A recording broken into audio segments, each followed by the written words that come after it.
So to repeat what I said, to attain this unlimited happiness, the direction is pointed out to us. We must take it by going inwardly and rediscovering this wonderful, unlimited, ever joyful being that we are.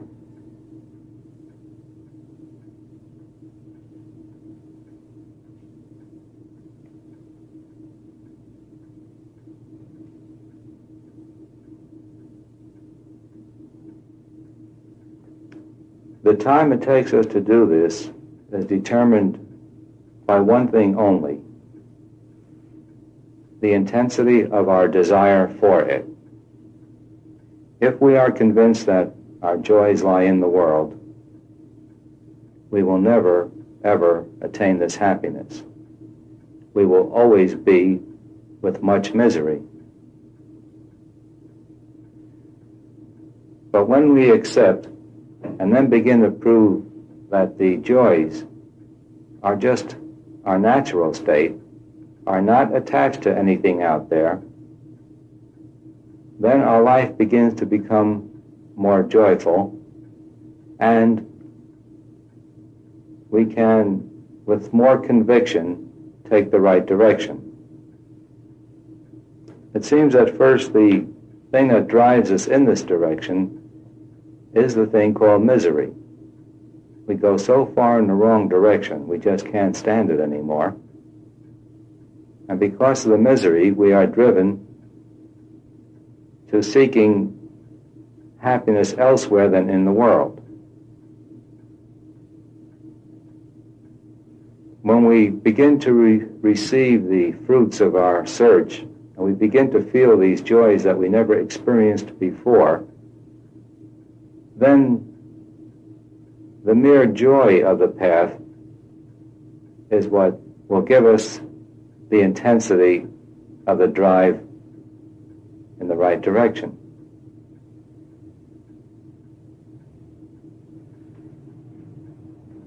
We also discover that this path cannot be a part-time thing if we really want to make it. We have spent so many centuries, so much time going in the wrong direction, that it takes a superhuman effort now to redirect us into the right direction. So again, the whole thing is simple. We are that infinite, unlimited joy we are seeking. We are that God that we are seeking. We must turn within and discover that. When we do, we know it and we hold on to it. Then we go through the process of continuing the elimination of all the concepts of limitation, all the ego concepts, until we are fully established in that high, exalted state of beingness.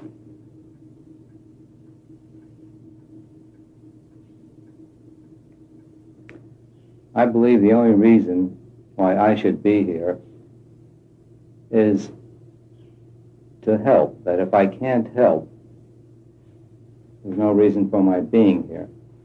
I believe every one of us have been with the path quite some time. I wouldn't like to be in a position where I'm talking about the subject. Talking about the subject is an obstacle on the path.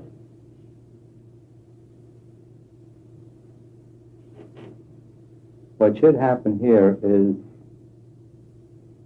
that each one moves forward and very definitely moves ahead. If that doesn't happen, I see no reason for my being here, because we can all read almost everything I'll say. You can read it in books. It's down somewhere. There's nothing new on the subject of truth. It's eternal.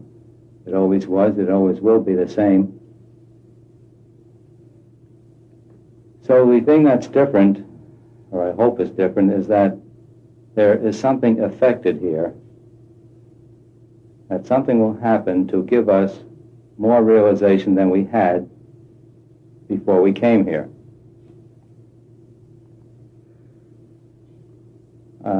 I believe the general approach to the subject that I have is called Advaita, or in English, non-duality,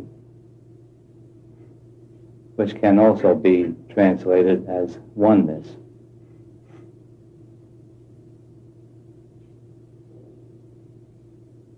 And that there's only one singular method of growth. That one method of growth is letting go of our ego.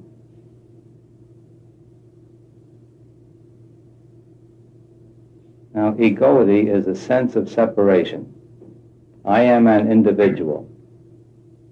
Once I become an individual, I am separate from the whole or the all.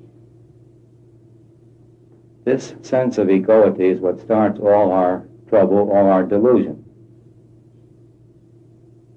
So we must get back to the place where we again see that we are the only one with a capital O. In truth, there's no such thing as growing into full realization. And that is because we are now, we always have been, we always will be that infinite being called God or the Self. That's one thing we cannot get away from. We are that. I am that I am. That's the changeless part of us. We cover that over with a sense of being a separate individual. So growth consists only of letting go of our ego. And I hope that through these meetings we do that more so than we have done before.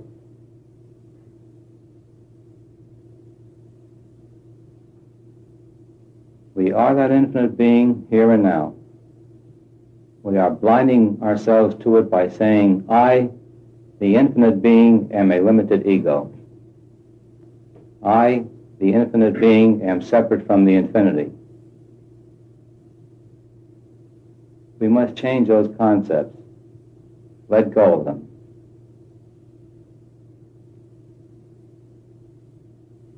I hope to bring out ways and means of sensing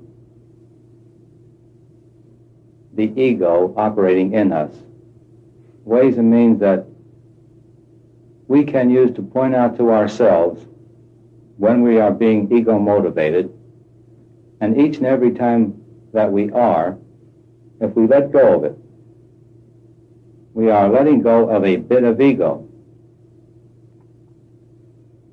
If we keep this going from here until the end, we eventually get to the place where there's no more ego left.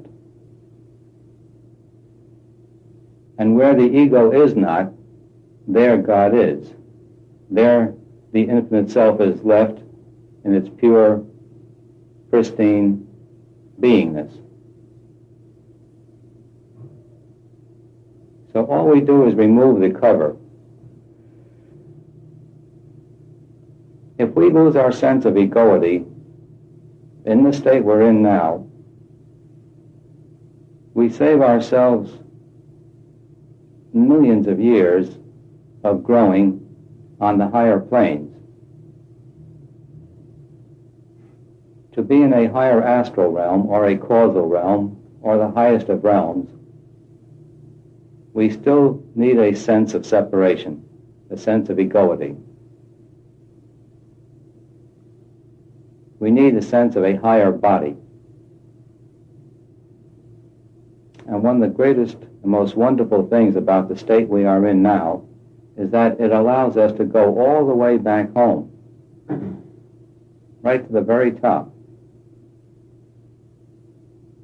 Even the gods with the small g, the angels, cannot do what we can do. We can go all the way. By completely losing the sense of being an ego.